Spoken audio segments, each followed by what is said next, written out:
Hello, everyone. We've had a packed morning hearing from lawmakers about various defense priorities, and now I want to turn to industry, because we know that industry, defense companies are contracted to execute on the priorities that we've been hearing about all day. And so that's where Shannon and Matt are here to join me in this great conversation.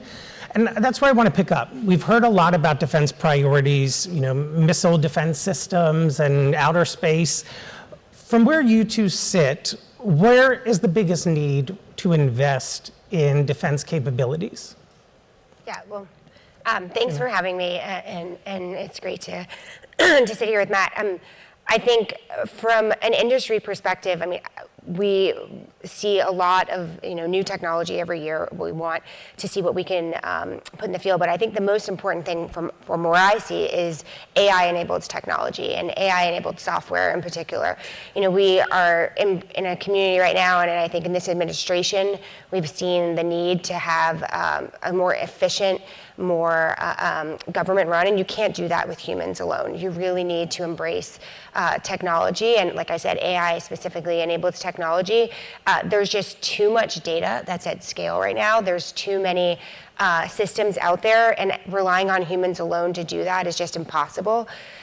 We've seen great investments in this. I think in particular, like the DoD's Pathfinder initiative, Project Maven is an awesome example of where the department is investing in AI-enabled technology to help the warfighter with everything from readiness to logistics, to operations, to intelligence, to targeting.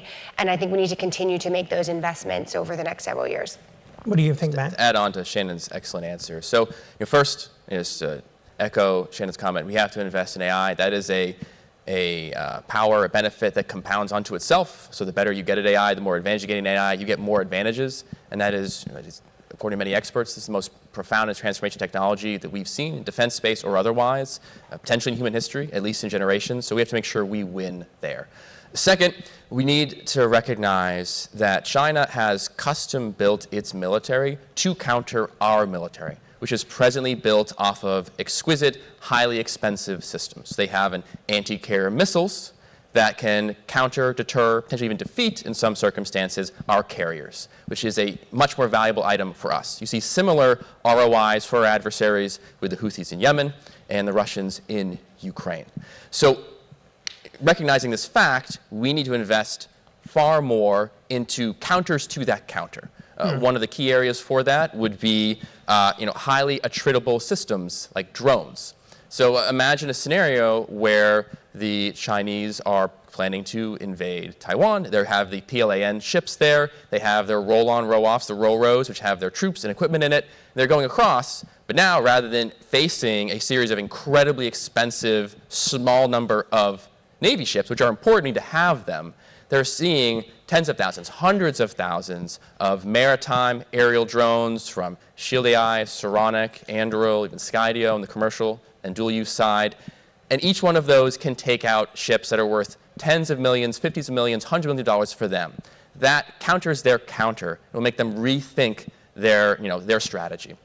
Finally, we need to be able to overcome the growing capabilities that China and Russia and others have in space and cyberspace. Similar to what I just mentioned now, we are relying on a relatively small number of satellites to maintain space dominance. There's anti-satellite weaponry. That's not going to work. If we want to make sure we can prevail in terms of comms capabilities in Indo-PACOM, where our systems rely on these technologies, like GPS, we need to have highly distributed systems. We also need to have counters to their capabilities in cyberspace. For example, one of our companies, CAPE. CAPE effectively creates an overlay over a device like a phone that negates the capabilities of, say, Salt Typhoon of hacking into your phone. So if Vice President Vance had CAPE on his phone, the Chinese would not have gotten in. Right. So we have to invest in those. And finally, I would note, I have a chance to get to it, limited time we have. It is astounding to me that these are not far-fetched technologies. These are technologies and equipment available right now for our warfighter. But because of the systems we have in place, the procurement system in particular, we cannot get it into their ready and eagerly accepting hands. And that has to change. So I want to dig deeper into some of these technologies, and we'll start with AI. It's something I also host Politico's Tech Podcast. I talk about AI all the time. And the global landscape around AI, as you all know, is very competitive. China is trying to catch up to the United States. Just this week, President Trump was in Saudi Arabia with a number of tech CEOs, including from Palantir and Andreessen Horowitz, inking AI deals and looking at global collaboration. How much of these technologies can the U.S. develop on its own, homegrown? How much do we need to be partnering with countries like Saudi Arabia to actually advance and get ahead in the way the two of you are talking about? Well, I think that, Dr. Karp talks about this all the time. We have the best software engineers in the world, and we believe that we have the best software in the world. You can have the most exquisite hardware in the world, and I think a lot of times hardware sales get a lot of airtime, right, about selling ships or aircraft to another nation, but really, like, our decisive advantage is going to come from having the best software in the world. Making sure that that software is built here in the United States, but also making sure that our partner nations and our allies have access to that software, or that we can glean from some of the advances that they make, is only going to help our national security and the national security of our allies. And I think, just recently we talked about, Palantir, NATO purchased Palantir, and we're really excited to get capabilities that have been built in the U.S. to share with our NATO partners, to do just as I said, to make sure that our allies have the same capabilities that we do, and that they're strong, and that a stronger ally is a stronger U.S., right? Yeah, and I would say I would reframe the question. The question is not, do we need to get other countries on board to make the AI? The question is, what AI stack will these other countries be on? So China is investing heavily in AI. It's just public knowledge alone, just trillions upon trillions of dollars. Right. And they're desperately seeking to export it. Again, because if their AI stack is abroad, they are gaining the advantages of the data they're gaining from that, and then putting them into a tech stack that informs its citizens of certain things, like communism was great. Nothing bad happened in the 20th century. The CCP is the best, most benevolent rulers on planet Earth. We don't want a future where that takes place. And so engaging in these sort of efforts of getting to other countries onto our AI tech stack is an incredible investment, not just monetarily, just economically, but in terms of the fundamental freedoms of the human race. And that's why we need to do it. Matt, I'm going to keep with you here for a second, because as we know, a lot of Pentagon money flows to the big five defense primes, right? And you both represent a company or work with companies that are trying to get a bigger piece of that pie. And there are folks right now in the White House and the Pentagon talking about the need for defense startups to have more opportunity to sell to the military. That's how we will stay competitive. What's the biggest barrier that needs to be removed for startups, for incoming kind of defense contractors to have a shot? Yeah, so I would say the entire regulatory moat created by this, presumably well-intentioned compliance system that has paperwork upon paperwork, special accounting standards, all these special terms that only companies can have if they're just incredibly well entrenched, they're large. That does not work for startups. And to get to the importance of this, I think some folks may mistakenly believe this is a question of what companies get money? Who cares? Big companies, small companies, just a bunch of companies making money. It's not true. I will refer to you to, I'm paraphrasing a quote from one of China's top strategists, who's number 2 of their NSC equivalent. He literally lectured the entire nation on the 36 strategies of war. And they asked him in 2020 in a lecture, how will the United States defeat China? Not really hypothetical. They asked this guy, when we fight them, how do we win?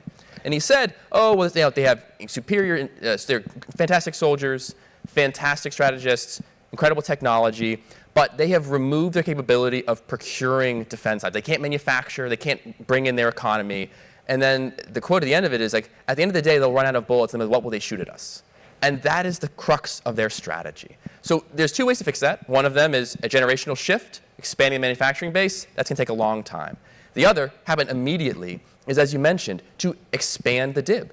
Allow access to these startups that have innovative technologies. Companies like Palantir, incredibly innovative technologies and capabilities. And to do that, you have to switch to commercial first. You have to have a system based on portfolios rather than program managers. You have to look differently at past performance requirements. who cares if a company made a biplane 70 years ago? If they're working on an AI platform, that is irrelevant. And yet, those are sorts of things that contractors look at. Those are reforms that we need to make. And Shannon, I'll come to you. You know, the moment we're in now around DOGE, right? There's a lot of change across government, Pentagon included. A colleague of mine reported on the Defense Digital Service, sort of leaving en masse earlier this month. I'm curious, two-part question, how kind of all this upheaval is impacting your current relationships with the Pentagon, your current ability to do business? And then a lot of business folks I talk to see opportunity in DOGE, right? They think the government's going to buy more AI technology. Is that how you see it? Well, I think there's kind of, to your question, but also kind of going back to Matt's, like, I think this recent executive order that talks about commercial item preference is extremely important. I mean, we at Palantir have been saying this for, I've been at Palantir for 13 years, and we've been saying it for as long as I even interviewed at Palantir. I remember talking about this. It's, we have all this great technology to which he talked about, and the amazing portfolio companies that Andreessen Horowitz has, especially in the American Dynamism portfolio, is like, they're out there, they want to be able to work with the government, but we have to make sure that the government is actually using those commercial technologies and not trying to build these items on their own. And I think one of the ways that I kind of see that, and I hopefully gain through these efficiencies and through this administration, is that they're saying, like, hey, we are going to find these efficiencies, and that means if you are building some homegrown thing over here, that when we look and we see that there is a commercial technology that's out there, even if it's a small startup, but it has a lot of capital invested in it, we need to be procuring that thing that exists today. There's a lot of capital going into these defense companies. I mean, we need to stop building these things. And I think that's a large part of what DOGE is looking at, is like, tell me all these various programs that support this one thing. Okay, show me what those line items look like for how much money is being spent. Is there a commercial customer or a commercial company that's actually building this thing? Let's use that instead. And we applaud that, because, you wouldn't have the SpaceXs, the Palantirs, the Andurils of the world without, having, fearless leaders that have said we need to look at this commercial technology and not just continue to feed into the 5 primes that you've mentioned. So yes, we see opportunity because we believe in efficiency, and we believe that efficiency is going to come not with humans, but with human and machine learning. And so that's where we think that, like, a lot of this will come from, and hopefully this executive order will help. And Matt, quickly, what's your confidence in this administration to deliver on that? Because we've heard promises of efficiency in government before. We've heard promises to open up the Pentagon before. What's your confidence that that will actually be delivered? I think there is an increasing understanding in the public that this is a requirement. We've talked about the defense space for the most part so far, and the efficiencies are needed there, or else we may very well fail to deter the next conflict. But there's also, you can see the need in the citizenry, and that's the public demand that drives democracy in other spaces. We were just talking about increasing efficiencies in the federal government. I mean, American Dynamism practice is we invest in companies that serve the national interest. We focus on defense. There's other ones. There's ones that allow you to have ready access to book appointments in public parks and public spaces. We have ones to be able to serve subpoenas quickly and easily. That, as a former federal prosecutor, it's a game changer. And there's so many areas where you can make these tweaks, save hundreds of millions, billions of dollars, and improve the quality of life of everyday Americans, but also those who serve an important mission in the federal government. That is an easy change. It just requires people to think differently. Well, we are out of time, unfortunately, but Matt and Shannon, I thank you both for being here. And I want to welcome next to the stage Politico Live's executive producer, Annie Allen, to introduce our breakout sessions. Thank you.